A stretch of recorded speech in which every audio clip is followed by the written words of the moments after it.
Hey again, YouTube. Today we're going to do a simple firearm. This is the AK-47. This one is a semi-automatic only. That's how it was originally built. So it doesn't have a couple of the extra fun parts, but the takedown methodology is essentially universal to the AK series and all of its derivatives. Do remember, though, that these things are not necessarily parts compatible. Even with the same manufacturer, year to year, there will be subtle changes. So a parts matched AK is a good thing. If you have to replace a part, try and get from the same company in the same year to get as close as you can. There's just a lot of variation, and that can give you parts that don't end up working when you're done. Proper AK will have all of the parts, all of the big parts serialized. Not necessarily a fire control group, but the bolt carrier, the firearm itself, of course, the lid, the dust cover, the forecover, all serialized parts. And the little things matter, like the dust cover. The dust cover actually goes through some of the larger variations year to year. This dust cover isn't the dust cover for this AK. This dust cover, this dust cover is actually for a top mount rail system. It actually locks in there. I just have it disassembled. This was the Parabellum armament one, and it does not actually fit this model of AK, which creates some interesting problems as we go. Anyway, none of that's going to actually matter. You'll notice I've already taken off two pieces of furniture. One is the stock, and the other is the foregrip underside. This is because they were none of them were normal. None were actually wood furniture. They were all big, quote-unquote, tactical rail-like systems, and all polymer, and it just kind of, I'm refinishing the gun, so they get in the way. So I threw this one on just to demonstrate it, make it look a little more coherent. The bottom one that I have that's wood, unfortunately, doesn't actually fit unless I channeled out some more wood space there. But anyway, neither here nor there. Let's get into disassembly. So first, of course, make sure the gun is clear, that the up position for an AK is safe, down is fire.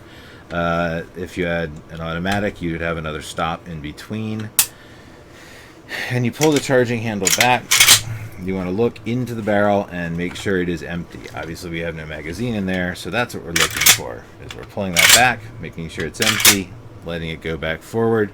Tells us our gun is safe to work with. So the first thing we want to do is remove the dust cover. And this is the back of a very large spring assembly on the inside. And these have different shapes, but in a nutshell, you're going to have to push it forward so that you can lift the dust cover off of it. Dust cover has a square hole. This gizmo protrudes out the back of that hole, so dust cover can't come off unless you push that in, at which point you can get it off. So that's our dust cover. We're going to set stuff aside as we go here because there's just no room. The recoil assembly string is what comes out next, and again, that was the same part we were pushing on when we were back here. So this sits in a set of grooves in the back and can't go past the back. Usually it's actually bumping into the bottom of the dust cover. So to get that out, you're going to just compress the spring and slide it out of its little rails that it slides along, and then lift up, at which point it can come out.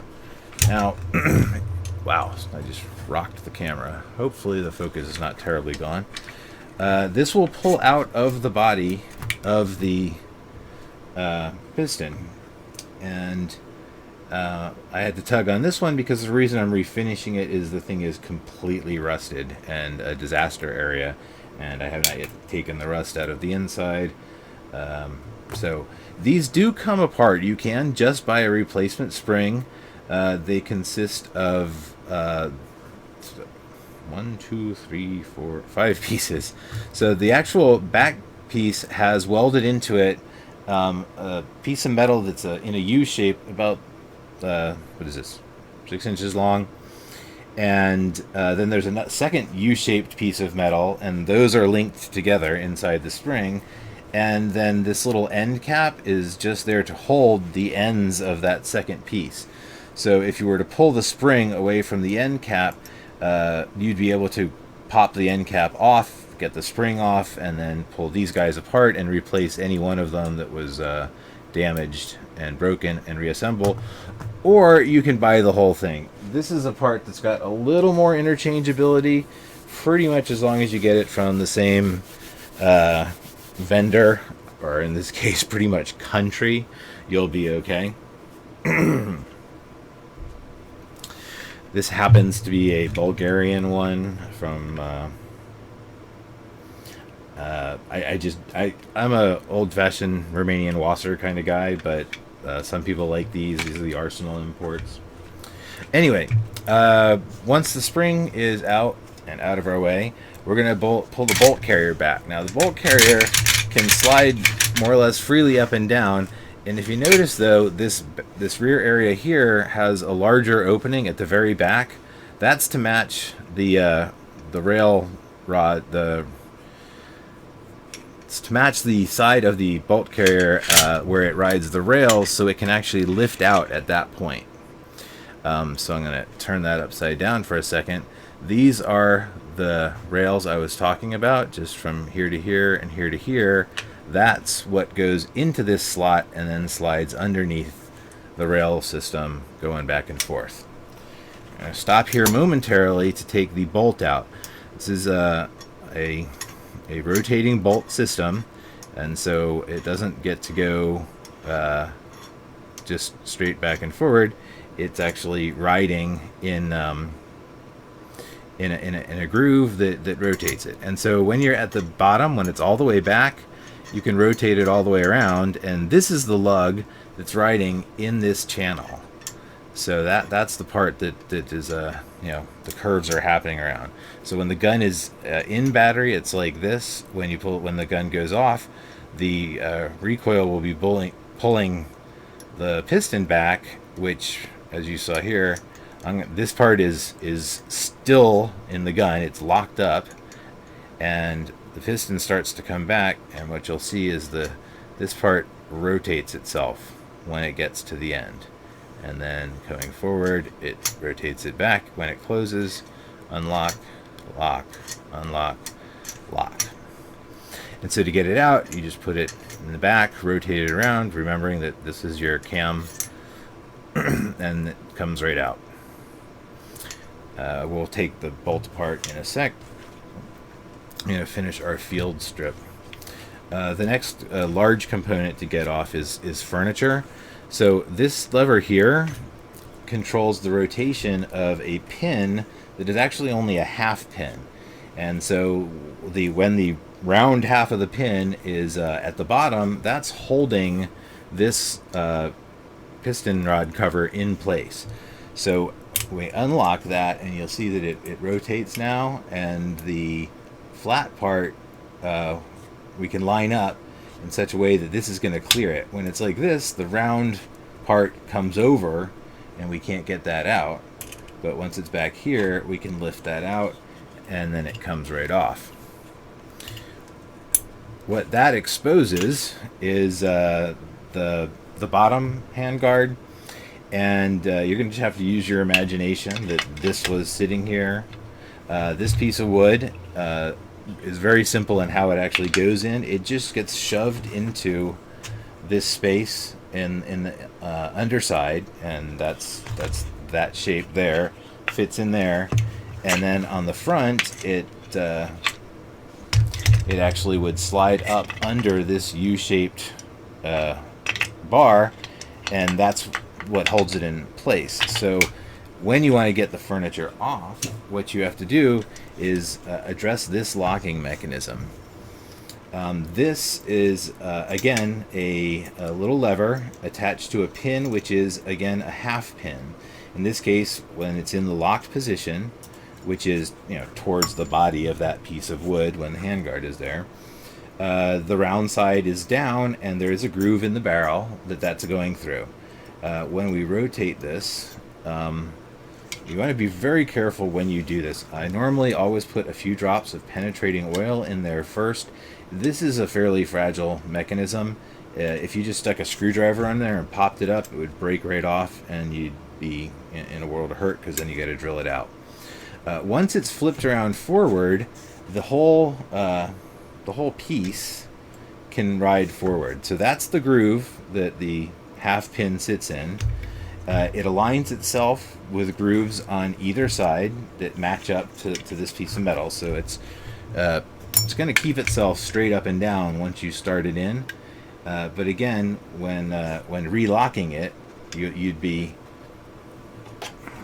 locking it over the piece of furniture, so that the wood's going to have come up like that, and you'll move back, making sure the wood is in the frame down here where I can't fit it, and in the holding piece up front. Get it lined up. Look at where that cut's going to be. Line it up with that, and again, gently find the spot where you can feel it start to be able to freely rotate, and then flip it around. The only thing that holds this down is the top cover being on. If the top cover is on, this can't rotate past it. It gets in the way. If you do have to take off all your furniture, the stock is generally 1, 2, or 3 screws, depending on how yours is made. Many have 2 up top and none on the bottom. You get a lot of variations. If you get folding stocks, you tend to get a lot more variation. The other thing that makes this one a little bit odd, technically significantly better than most AKs, this is a milled receiver. So you don't see a rear trunnion pressed in a whole bunch of rivets. This is actually just a milled receiver.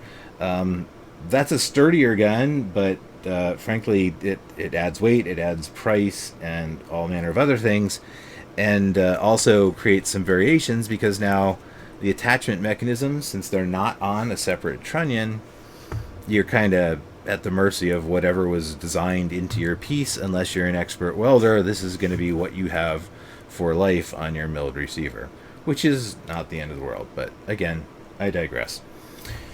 Should you have to take the furniture off, maybe you want to refinish it. Maybe it's just old and rotten because it's AK furniture and came from the 60s or 70s or some other fun time in history. Essentially, this piece matches the shape of these metal curves. There's a small front end and a wider back end, and that's the only thing you really have to keep track of, is the big, small part in front, big part in back. And there's no way you're getting them out now. The wood goes up into those finishes, but what you do is you can hold just the wood and then rotate it. And so I have, rotated the whole thing around, so now from the top, I can see the bottom of the wood, but the top of the metal. And if it's essentially perfectly lined up, it should pop right out. This little metal clamp sits in here. It's not permanently affixed in there, or, it can be. You can glue it in if it floats your boat, but generally it doesn't matter. It just provides a little bit of barrier between the grip and the barrel itself, so the grip doesn't heat up I'm sorry, not the barrel in this case. It's between the top cover and the piston system, so it keeps it from heating up as fast. Likewise, this by design has a big channel that the barrel sits in and never touches. So it touches the clamp at the front that holds it open, and it goes into the receiver at the back. But that's really just a big tunnel to give room for that barrel, because you just want that air gap to try and let the barrel cool off whenever possible. So I'm going to leave the furniture out of our way for now. This doesn't really disassemble any further. You may or may not have one of these spring clip ends. those can be removed if you had some burning desire to. They help keep tension when you're putting it back in. It just more of a quiet feature than a functional feature, keeps it from rattling around.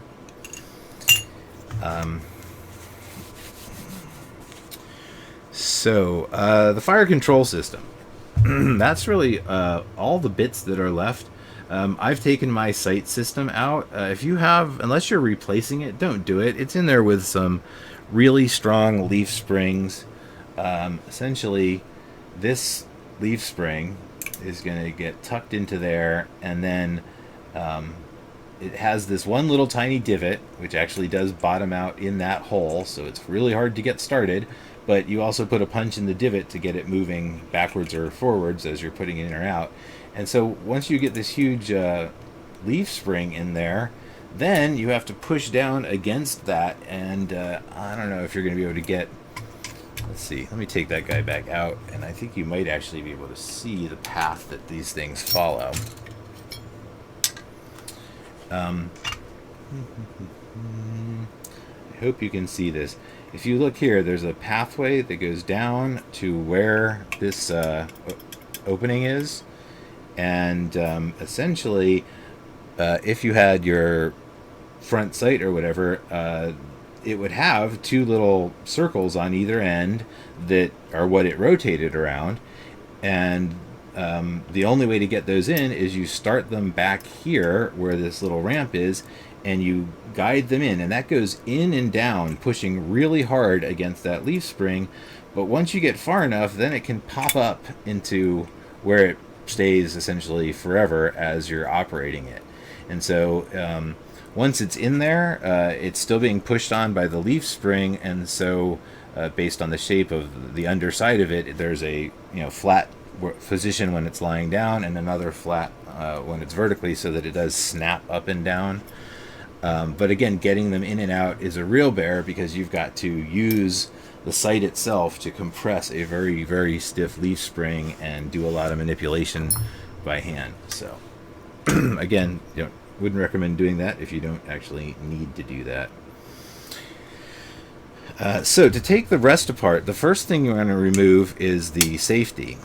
And as you can see, safety moving around in here, all it's doing on a semi-automatic is it has a position where it's to the back, where it's out of the way of all of the other moving parts. When it's in that front position, it's actually going to interrupt the back of the firing mechanism, the trigger system. I'll put it back in not so safe mode, and what you'll see as we're pulling the trigger, this is coming up and down. Can you see that in there? Yeah. This piece here, the back of the trigger, is coming up and down. When the safety is up, it sits in the way of that, so that it can only go so far before it bumps into the safety, and that's it. The trigger can't travel far enough to release the hammer. So the normal trigger release, the hammer here, it has symmetrical flat back sides on either side here, and triggers come in the single hook or double hook variety. This is a single hook. The double hooks simply have another one on the other side. In case one breaks off, then the gun still works just fine. And essentially, as the trigger is being pulled, this black part of the trigger is going to rotate forward and eventually clear the underside of the hammer, which will allow the hammer to come forward. So again, as it comes down closer and closer to the bottom, and bang. Now as it comes back, what you're going to see is interaction with the disconnector here. So the disconnector, I'm holding the trigger all the way back. The disconnector is on its own spring and can move while the rest of the trigger isn't moving. And that's good, because the hammer is going to come back on this cam surface versus this cam surface, and it's going to push that disconnector right back out of the way, and then the disconnector's spring pressure pops it over, and it's got a little hook. So now we're still holding our trigger, but the hammer's captivated. So the gun finishes cycling, and when we let our finger off the trigger, it's going to drop from the disconnector, which is also known as a secondary sear. It's going to drop from the disconnector and going to be caught by the hook of the primary disconnector, or sorry, of the primary sear. So no matter how slow we do this, it should always catch, and that's how you know it's safe. So, releasing the hammer, the first step for disassembly of the fire control system is the removal of the safety. The safety normally can't come up any higher than that position in the gun because it's blocked by the dust cover. With all that off, you can get it all the way up into the vertical position, and at that point it can actually move in and out of the gun. So yeah, straight up and down, and just give it a wiggle. This goes all the way across the length of the receiver, and there is a hole on this side. I can't tell what you can see or not. Anyway, there's a hole that's going in. Notice this has a keyhole shape. That's because it has to be large enough for the parts to go in. Now you can't just guide that in perfectly or it'll bump into the actual safety that's getting in the way of the trigger. So you kind of got to wiggle it left and right to get it in there. But then what's going on is that there's a round piece here at the back where that's all connected.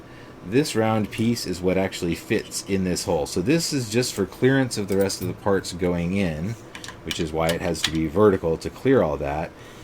Then you line up the hole on the far side, at which point now the pin is through the far side, the larger round hole is filling the round hole on this side, and now we're in business, because those other parts keep it from coming out unless they're aligned with the keyhole, and everything else just stays in place and rotates. So anyway, 90 degrees up and out,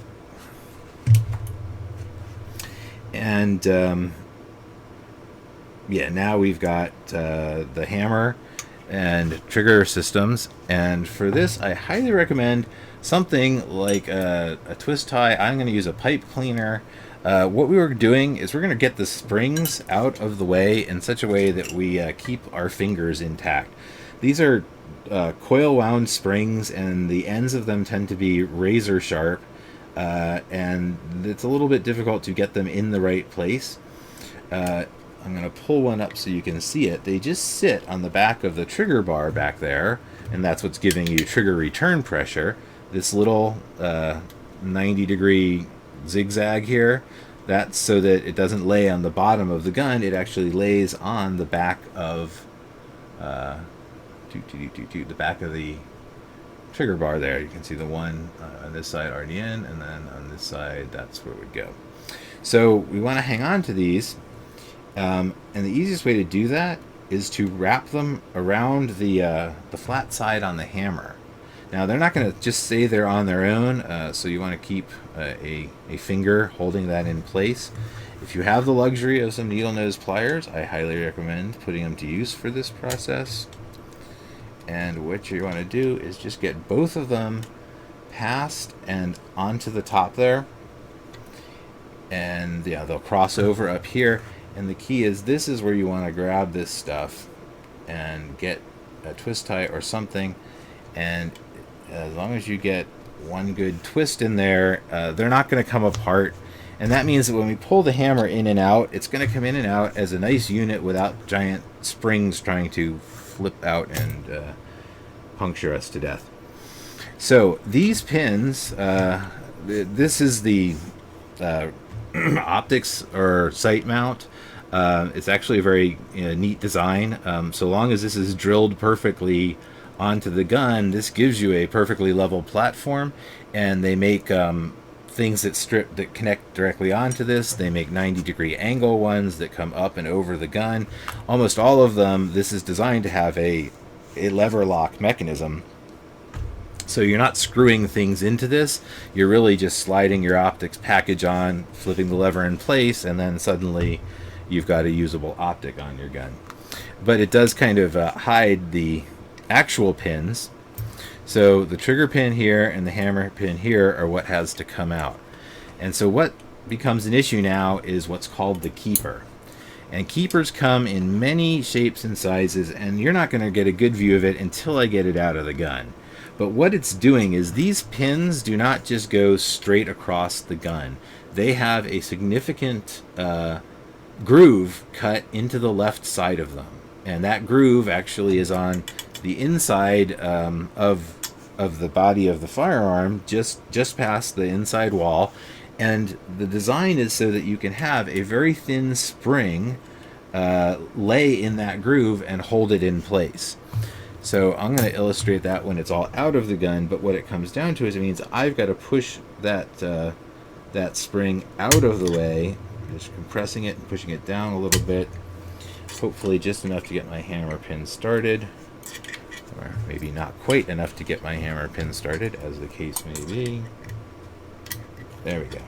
So hammer pin is started. Now we'll be able to see the groove I'm talking about. So this pin, this is, you know, essentially this on the outside. This part here is going to be, let's see if my hand makes a better background or not. Do it down here. So this is on the outside of the gun. This part matches the width of the body of the metal. Then this groove will be the first thing up against the wall on the inside, and then another tapered area down to the actual internal outer diameter of the rest of the pin. So there's a spring that lies in there, right there, so that if you tried to move this pin in and out of the gun, you couldn't.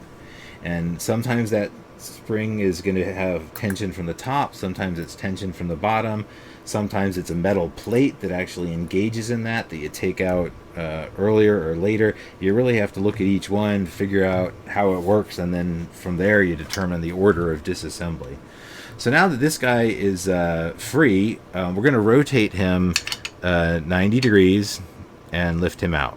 So, you know, when he's this way, he's too wide, but he is designed to fit in like that and then rotate. And so that's how you get him in and out. And the next step in this case is actually to keep getting the keeper spring out of our way.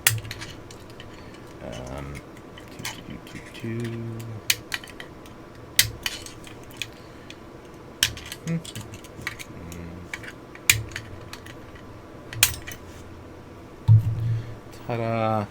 So that's the keeper spring, and the way it's sitting in this particular firearm on the inside is it's all the way wrapped around the trigger pin, and then it's compressed down to the point where it's on the underside of the hammer pin. So when it's sitting in there, this leg is sitting on the bottom of the and angle it just a little bit. So this leg represents sitting on the bottom, this part around that pin, creating great upward force on the hammer pin, and the net is that neither of those pins can move. So what we did to get the hammer pin out was simply push down on this one to give us some space, get the pin out, and then the spring can relax, and in the relaxed position, then it can actually pop past this spring. So the way that actually ends up happening is because this is a relatively tight fit. Once it's compressed down to get under the hammer side, now nothing is going to get past this. You can't push past this. It's only in its open, relaxed position that it can be made ever so slightly wider to pop past the trigger pin. So that's why with this particular style of keeper, there is an order that things have to go in and out. At this point, the last pin will pop out. The other thing about these pins is that depending on how thin your receiver is, this is important for the stamped sheet metal receivers, this groove tends to be just about the same thickness as the side of your receiver, which means after you've gotten it all disassembled and you go to get it out, it's possible that it pops out this little 1/16 of an inch, and then the groove for the keeper spring, and now that the keeper spring's out of the way, it finds its way into the actual side of your sheet metal frame. So you will get this situation where the screw where the pin will come out, but only so far and no farther. And you just got to wiggle it around essentially to get it centered well enough that it comes out. So now that's the trigger pin, and then we can just grab the trigger mechanism in this case and pull it out as a unit. And now not all of them will come out as a unit. This one comes out as a unit because of this sleeve. There were different size AK design hole designs over time, and they at one point had a small pin and at one point had a large pin, and now they almost universally just make the small pins, but they still make trigger groups that are often designed for the large ones, and then they sell this sleeve. And so it's kind of nice because the sleeve is just acting as another pin. It means that it's going to rotate around, the sleeve itself rotates evenly around the pin, so you get a little less wear that way. But it also means that these parts come out as a group, when in fact it's the trigger, the pin, the disconnector, and the disconnector spring. There's actually, that many pieces here. So I'll put a little pressure on the disconnector and slide out the that tube, and now you can see all of our various parts on their sides, and so your disconnector and all that good stuff. We're going to go ahead and I'm going to take the spring off just to show you how to do that, and then put it back on and then tie it up again. So when doing this, keep in mind where the forces are so you don't end up just releasing this spring and gouging yourself. It's always better to hold on to it really tightly and guide it to where it's going to stop. Looking at this hammer is often a little bit awkward because if you're not familiar with, what it's doing, and somebody told you this is a hammer and you think of hammers as things you pound nails with, it's intuitive that this big flat end would be the hammer end, but that's not how it works. It's actually this surface here, which comes in contact with the firing pin. This surface is where the trigger holds it back. So when the trigger releases it, trigger holds it like that, trigger is rotated out, and then this comes forward, and it's here that it contacts the firing pin on the back of the bolt, gives it a good healthy whack, sets the gun off. So that's an easy way to get the hammer backwards, is if you don't remember that it's this front side that does the hammering and these big ears that are just pulling it back. The spring is this coiled spring, and the legs are going to be sitting on the back of the trigger when it's in the gun, and so what's going to be happening there is they sit like this, and that's what they're doing. And if you look, the spring coils around each side of the hammer 3 times and then goes across, and then 3 more coils, and then comes back around. So this piece, this coil piece here, this middle, that's where it's transferring all of the spring tension into the hammer. On most hammers, there's even a little groove where that rides, just to try so that this isn't, coming up in contact with a sharp angle. That helps to keep that spring alive for a good long time. It's pretty rare to break these if you're taking care of it and doing maintenance right.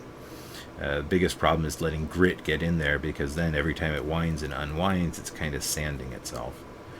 So to get the spring off, it's easier to not fight against it when it's in this position. When that middle bit is right there against the metal, you're kind of flexing the hardest part. So it's easiest to actually let the thing drop to upside down, so keep the curved part of the middle of the spring as up, and then you're just going to spread apart one side and pop it out, and then the other side will just rotate out with it. So again, what I just did there is just that. So rotating out one side, and then the other side comes with it. If you do that a million times, or you pull it way off, it'll start to spread more and more. It doesn't really matter. Don't abuse it, or you'll reduce the length of the life of it. But once it's in place, it's all shaped, so it's going to hang on to what it needs to hang on to. Now, once you've put this down for a while, messed around with other things, and picked it back up, it's easy to forget the orientation. So we're actually going to do that as an exercise. We're going to leave this down for a minute, come back to it later. I'm going to put the receiver aside just for a second, and we're going to take down the bolt real quick. This is another area where there's some variation, significant variation between vendors. In the early AKs, the trigger was not on a spring, or excuse me, the firing pin was not on a spring. This model, you've got this big round firing pin back here, and it's under a bunch of spring tension, and that's because they've made it out of a heavier metal so that it lasts longer. The normal firing pins are a flat piece of sheet metal that's just got a pointy bit at one end, and the result of that is they're very, very light. Too light, in fact, to actually strike in a military primer, even though when it's chambering around, that's coming pretty hard and fast.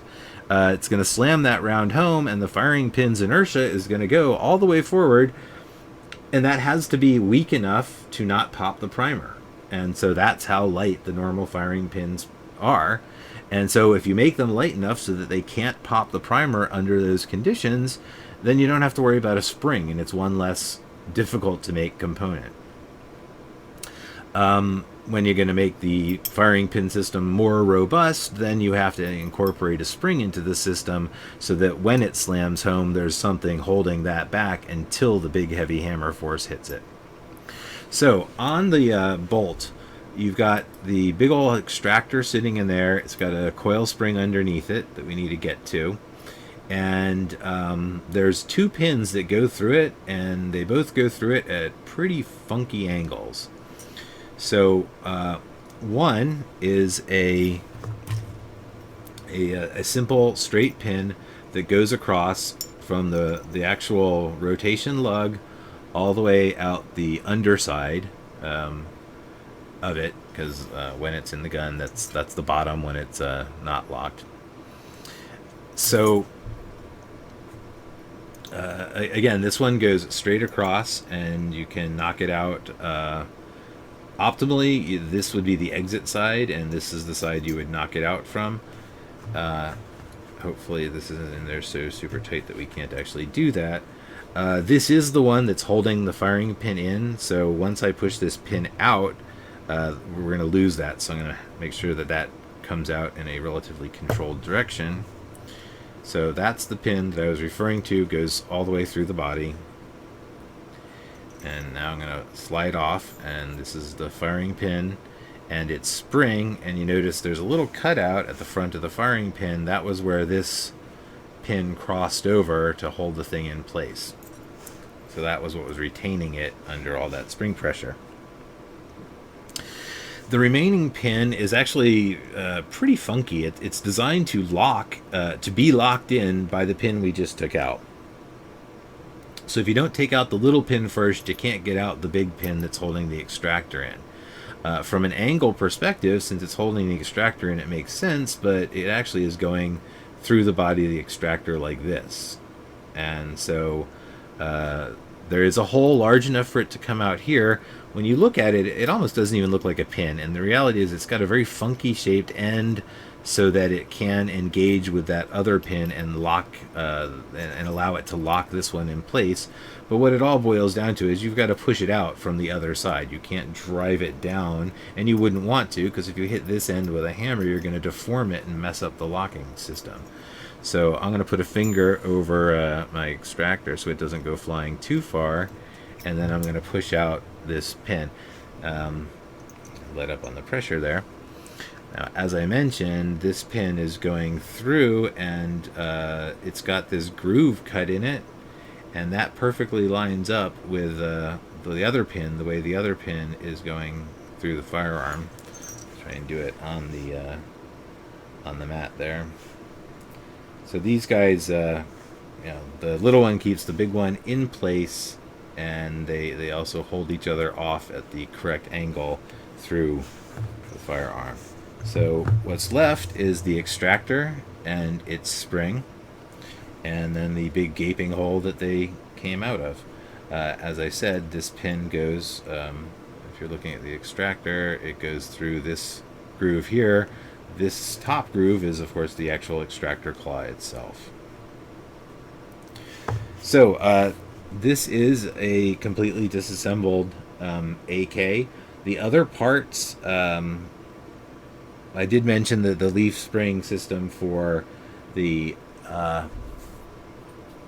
sight. There's really nothing else. Technically, you could unscrew the front sight post itself and get a couple parts out there. But again, unless you're replacing them, there's no reason to. And all of the other parts are pressed into the gun, and essentially semi-permanently. They're not things that you take apart unless you've got the hydraulic presses and tools required to replace them. They're riveted in place, so again, drilling out rivets, getting new rivet systems. These aren't pop rivets like you get at Home Depot. This is a fairly robust system of fasteners. Alright, so we're going to throw it back together in the same order we took it apart. So the extractor, and pop it into the extractor hole. And we're going to visually line that up as we go to put it back together. And remember that the end with the groove in it actually matters, and you got to think about its orientation to make sure that when it's in place, it's going to be lined up in such a fashion that the other pin's going to be able to cross through it. And so if it were rotated too far, that wouldn't be able to happen. So now that I've put it in there, I want to give a quick test to make sure I do in fact have adequate clearance for it. Tuck that in the rest of the way, and we're going to be good to go. So this mechanism, like I said, the original firing pin design was just a flat piece of sheet metal that went in there and bounced around. The way they do these ones to accept the larger body one with this triangular pin is they cut a hole that's only wide enough for the triangular part, and that keeps the whole thing centered, but then they sink an additional hole through it that's where the spring is going to sit. And so this spring actually can only go that far in. That one backs up against it. Keeping in mind that you've got to remember where that cutout is so that you get the pin orientation right. Let's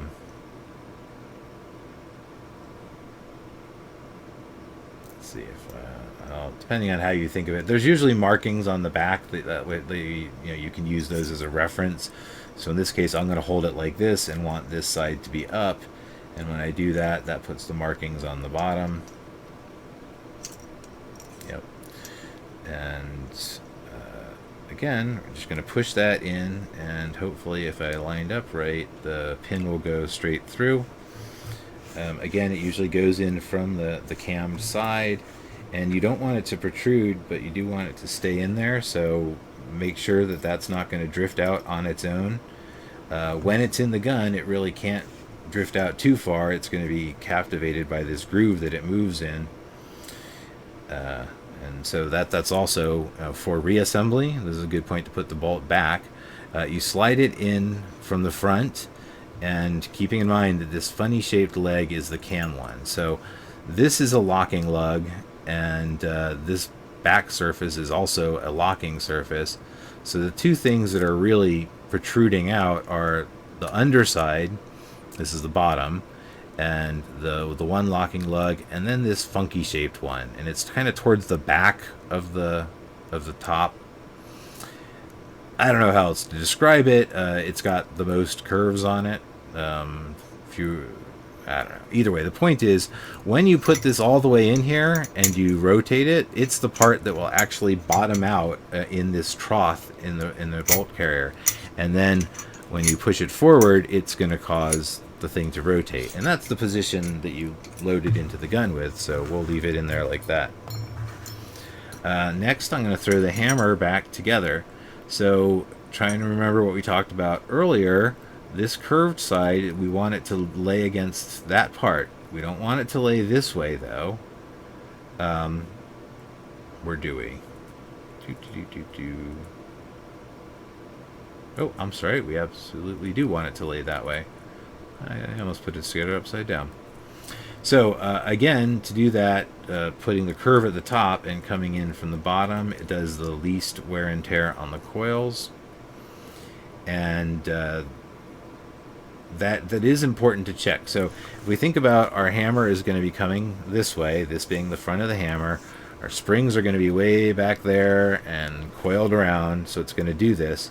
What you want to think about is where these coils come up on this piece, so that you make sure that you didn't put this on backwards. In other words, when you're doing that, remember, when you go to cock it, you should be increasing the force on those coils, not uncoiling them. I'll show you the wrong way to put it in.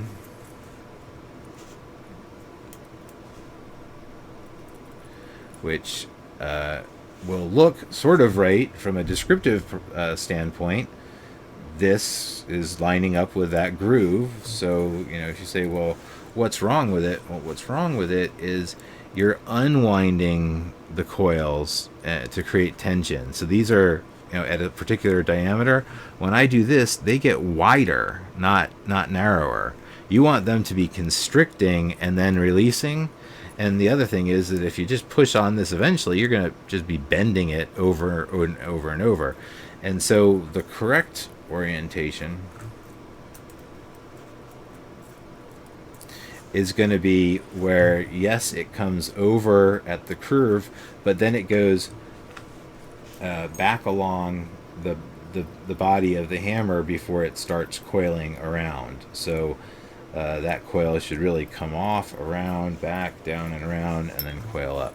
So now when we put it in position and simulate cocking it, all these coils get tighter as I cock it back, and that's what we want for the correct amount of spring force.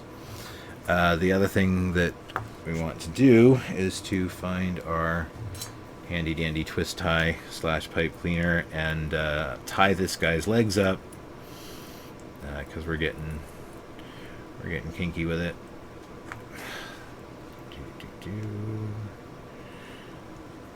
And if you screw this up, you'll remember it and be sad, because it's just got a lot of pressure. Especially when you're just tying this, make sure you don't bump them, further apart as opposed to closer together. Put a twist in half so that doesn't just go flying on you. And so that's our hammer ready to go in. The other piece that we can pre-assemble in this model, since we have the sleeve, is the disconnector and trigger. So if the trigger is going to face that way, the disconnector is going to face, they face each other. Disconnector gets pushed back by the hammer and then comes forward. And so its spring sits there on the back. And usually there's even a dimple, a little recess in here for where that spring is going to sit. So when you're putting it together, try and make sure that spring goes into the recess if you have one, and then slide the sleeve in. Now, one end of the sleeve is generally going to be wider than the other and a little bit mangled. This happens when it gets dirty and people are trying to get it out and they have to use a hammer. It tends to get pounded and spread out, but it also has the bonus of making it easier to line up with the pin. So if you think about where that pin is coming in from the left side of the gun, that's a good side to put the wider one on. And you do want this to be pretty well centered. You don't want it to be way off to one side or it'll get in the way of the keeper. And the keeper is its own interesting challenge that we will talk about just a second. So back to the big thing. Our hammer is going to go in second because our trigger is going to go in, and again we just drop it in the rotation that orientation that makes some sense, meaning the part that puts the trigger there. And we're going to drop the trigger pin through, and then we're going to come over to the other side and line it up so we can see it come all the way through. And now is actually the time where we want to get the keeper in place, because if we start messing with the hammer, that's going to put force on the keeper, so you won't be able to get it all in there afterwards.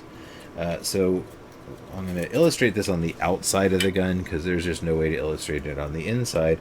What I'm doing is I'm simply setting it here and sliding it forward, and this is the only pin that's involved. So once it gets to about here, it starts to get a little bit tight, and then it'll snap right over and be completely in place around the trigger pin. So that's what I'm doing over here on the inside, where even I can barely see.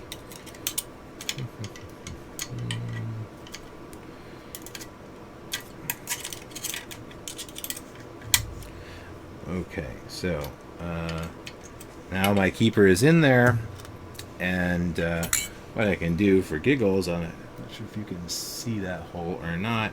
If you can see the other hole, you can see that that's the keeper pin in there that we're going to want to move around as we get our hammer in place. Now remember, when you go to put the hammer in, you're going to put it in 90 degrees off kilter and then rotate it. So it's another good time to take stock and remember that the small end is actually the front and the big ears go to the back. So putting that in 90 degrees sideways and rotating it, now I've got it up there. I also did that relatively high up in the gun in the hopes that, possibly futilely, but in the hope that I might be able to get the keeper oriented where I want it right from the get-go, which, you know, never happens in real life. As a general rule, we're going to be fighting that keeper spring to get it to go where we want it to go.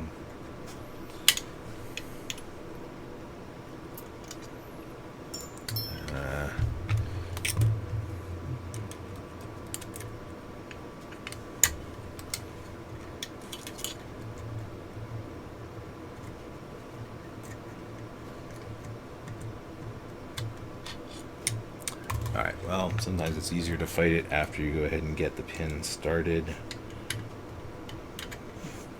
So that's what I'm going to do. I'm going to get the pin started in there, and what's happening to me is that the coils of the spring on the hammer are actually getting a little bit in the way of the keeper itself. So the keeper really should be all the way on the leftmost side of things, so that it can catch the groove in the pin. And sometimes what you end up running into is the coils want to get into that position instead.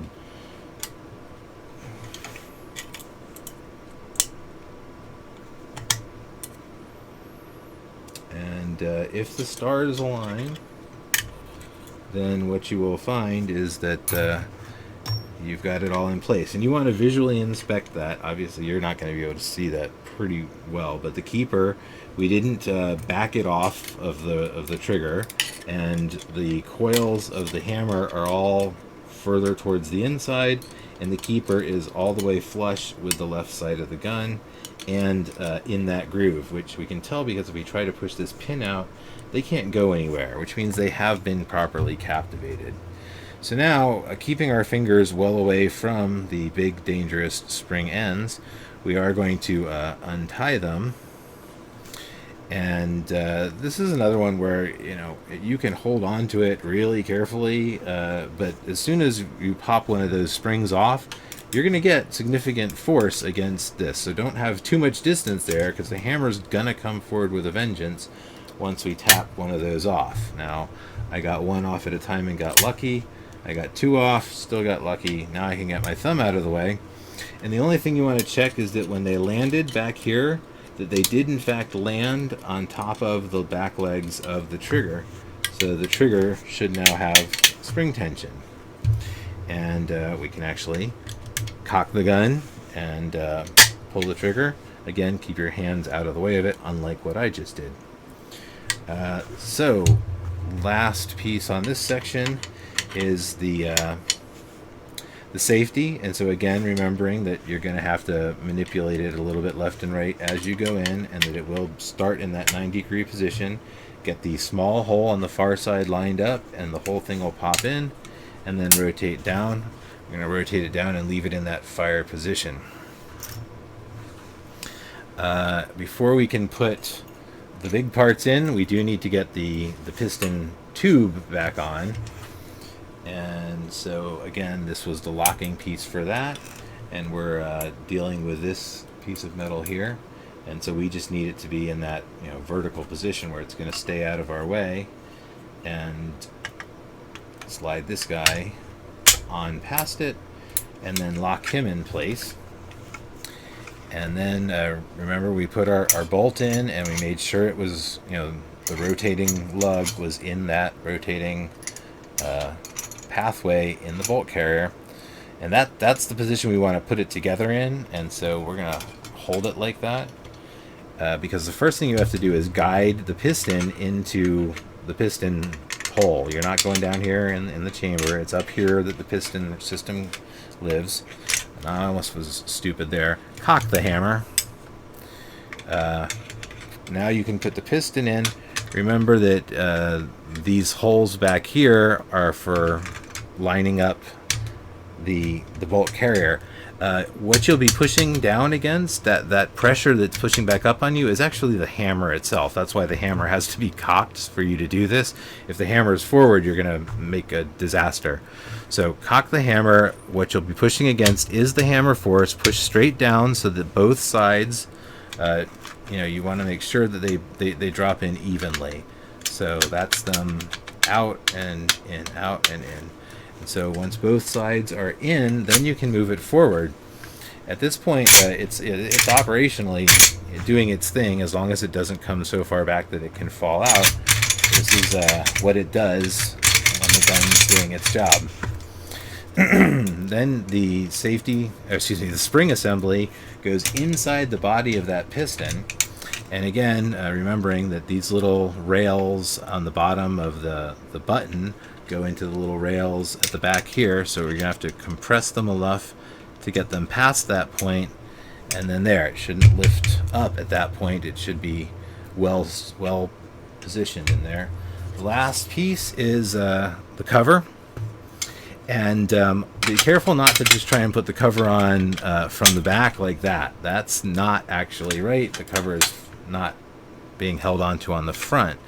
So what you're actually doing first is up here at the front, if we can get some light in on it, there's going to be this cutout. There's the piston going into this underneath this little bridge.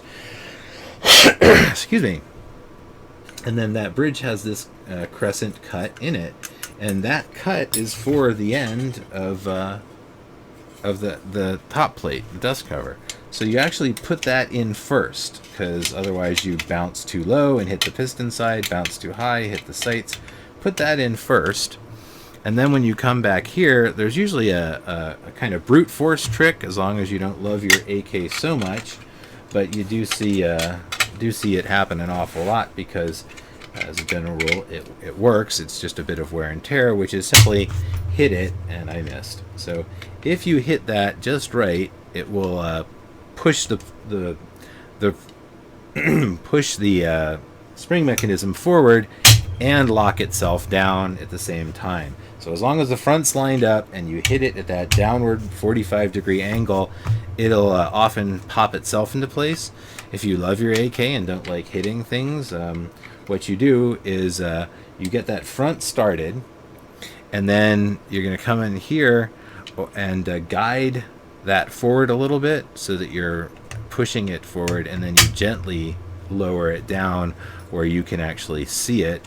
The other mechanism is to actually come in back here pretty low, so you're close, but to also, you know, you're going to be pushing it forward with your thumb over here and using your hand to line it up as it goes back in there, and that gives you a much shorter distance that you actually have to drop down.